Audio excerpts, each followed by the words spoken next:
Assalamualaikum warahmatullahi wabarakatuh. Halo semuanya, perkenalkan nama saya Azahra Amelia. Saya dari kelas FM 21C dengan nomor induk mahasiswa 21416248201109. Di sini saya akan membuat video pembelajaran tentang sistem integumen guna untuk memenuhi tugas anatomi fisiologi manusia. Selamat menyaksikan. Sebelumnya, apa sih pengertian dari sistem integumen? Sistem integumen adalah sistem organ yang membedakan, memisahkan, melindungi, dan menginformasikan hewan atau manusia terhadap lingkungan di sekitarnya. Sistem integumen terdiri dari kulit, rambut, kuku, dan juga kelenjar keringat. Pertama adalah kulit.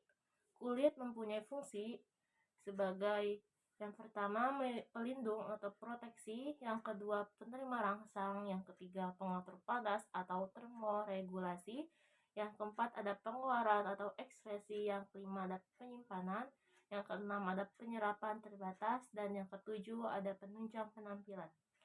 Kulit terdiri dari epidermis, dermis, dan juga hipodermis. Bagian epidermis. Epidermis merupakan lapisan paling luar dari kulit. Epidermis terdiri dari jaringan epitel, dan epidermis terdiri atas 5 lapisan, yaitu stratum basalis, stratum spinosum, stratum granulosum, stratum lucidum, dan stratum corneum. Dan 5 lapisan ini akan saya bahas satu persatu. Yang pertama ada stratum basalis. Stratum basalis merupakan lapisan paling dalam dari epidermis. Stratum basalis adalah lapis sel silindris atau kuboid.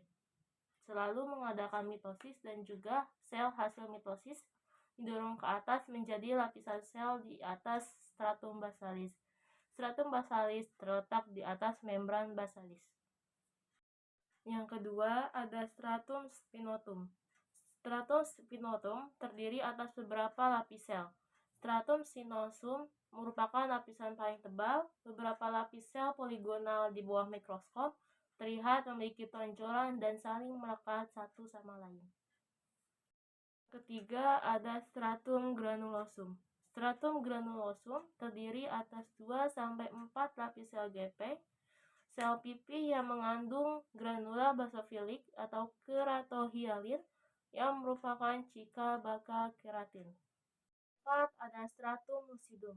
Stratum lucidum hanya terdapat pada kulit yang tebal, seperti telapak tangan dan juga telapak kaki. Stratum lucidum selnya tidak berinti dan tidak mempunyai organel. Terdiri atas 2-3 lapis sel yang tembus cahaya dan agak eosinofilik. Ikatan antar selnya kurang erat. Kelima ada stratum corneum.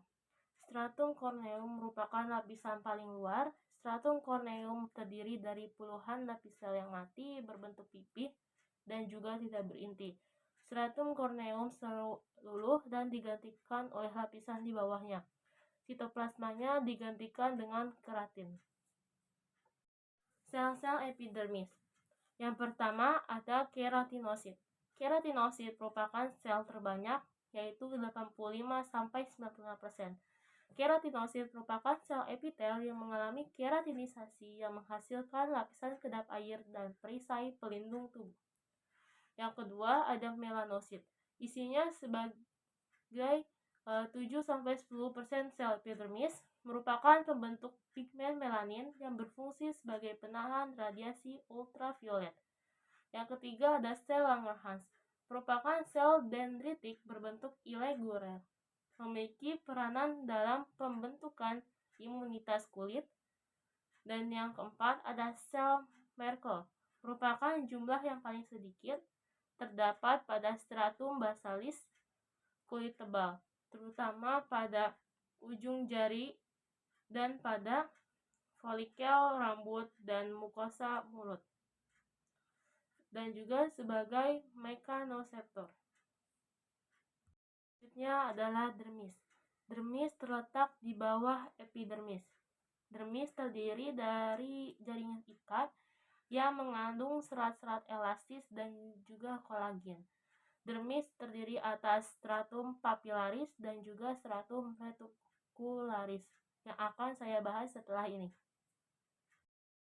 Stratum papillaris. Stratum papillaris tersusun longgar, ditandai dengan banyaknya papila dermis.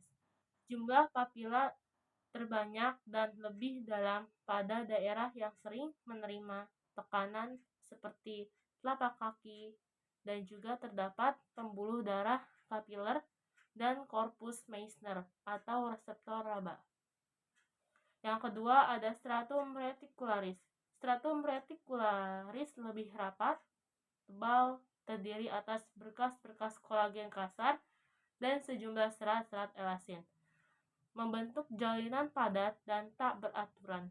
Mengandung folikel rambut, kelenjar sebasea atau lemak, dan juga kelenjar keringat dan corpus fascini atau reseptor tekanan. Hipodermis. Hipodermis terletak di bawah dermis, terdiri dari jaringan ikat longgar dan jaringan lemak. Hipodermis melekat pada jaringan di bawahnya.